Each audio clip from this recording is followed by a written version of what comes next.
Our first choice is Bulbasaur. Now Bulbasaur is a grass and poison type and is the first Pokemon in the overall national dex, and the first one you can ever pick with 2 types. Now Bulbasaur is, obviously the smarter choice to start out with, because it can defeat the first 2 gym leaders with ease and can resist the next 2. But then it starts, becoming horrible towards the mid-late game. Well, hopefully by then you'll have a good team. But, I like Bulbasaur a lot. Our second choice is Charmander, the Fire-type Pokemon. Now Charmander is going to be the difficult choice between all these 3. But, even though it might be good, it might be bad for the first 2, it does pretty good with the other 5 gyms. But towards the end, it's not really that good either. It's also the popular choice, but I'm not a fan of Charmander or its evolutions.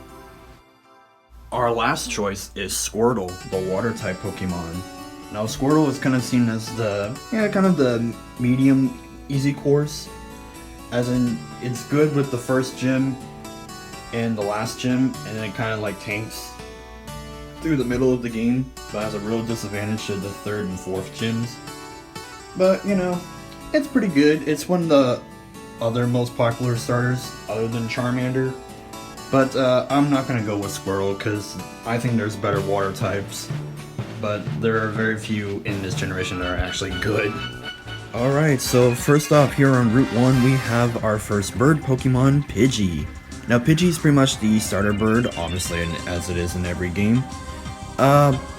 So it's got pretty good defenses for what it's worth, but its attack power isn't really that good. It's kind of decent, but there's a better bird Pokemon I like better. Alright, and the second thing that you can find here in Route 1, and the last Pokemon in this area that you could possibly find, is Rattata, which is, our first standard rodent-like Pokemon. Now, I am not a big fan of Rattata. I am actually terrified of it in its evolved form.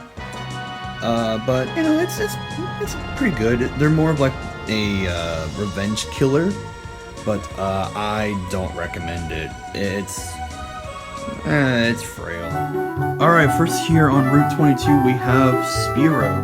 Now Spearow is kind of the other kind of bird that you can find early in the game. I mean, it's kind of like Pidgey, but it's faster and more aggressive, and I think it learns some decent moves than Pidgey does.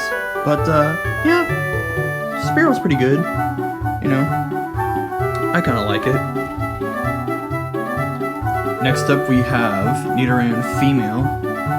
Now Nidoran Female is in both games, but it's more common in the blue version. Now since there are 2 Nidorans, we will go over the other one here in just a little bit. The females are primarily more defensive than the males, but they're decent, I guess. They're decent poison types, and it'll end up becoming a poison ground type, which is a pretty interesting type. But if it's hit by an earthquake, it's a goner. And last on this route we have the counterpart, Nidoran Male. Now this one is more common in red, as compared to the female being more common in blue. It also has better attack power than the female, which, the female has more defense, as we just went over in the last file. Now when it's fully evolved, it also becomes the poison ground type. It's not really that good. I mean, they're more decent, I guess, but, it's good enough for learning like Horn Attack and Double Kick with its strong attack power. Alright, first here on Route 2, we have our first bug type, Caterpie.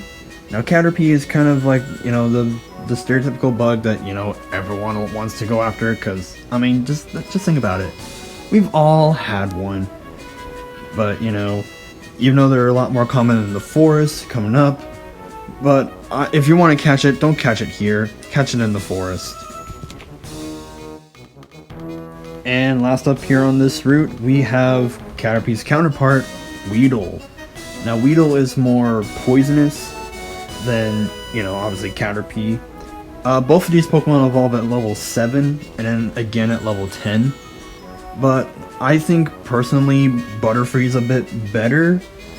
But I mean, Beedrill still also has its benefits too.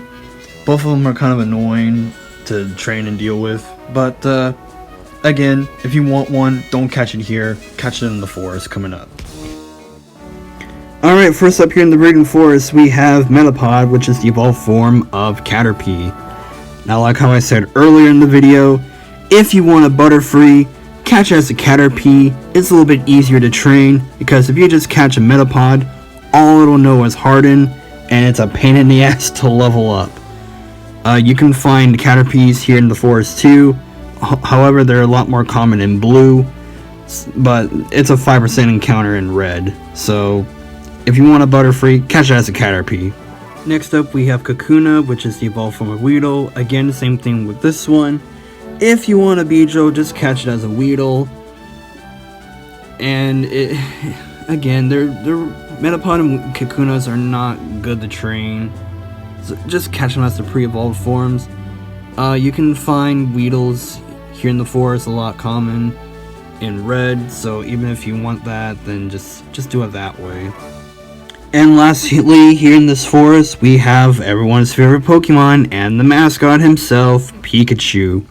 Now, I actually kind of recommend Pikachu, aside from the previous two, pretty much all the bugs really in this forest. If you have like a Squirtle that you're worried about getting hit by flying attacks, and especially with Bulbasaur too, Pikachu is actually really good. I recommend Pikachu quite a lot. However, in this run through, I'm not gonna go after a Pikachu. Maybe later at some other point in the game, but for right now, I'm not gonna pick one up. But I do highly recommend you to pick up a Pikachu if you so need one.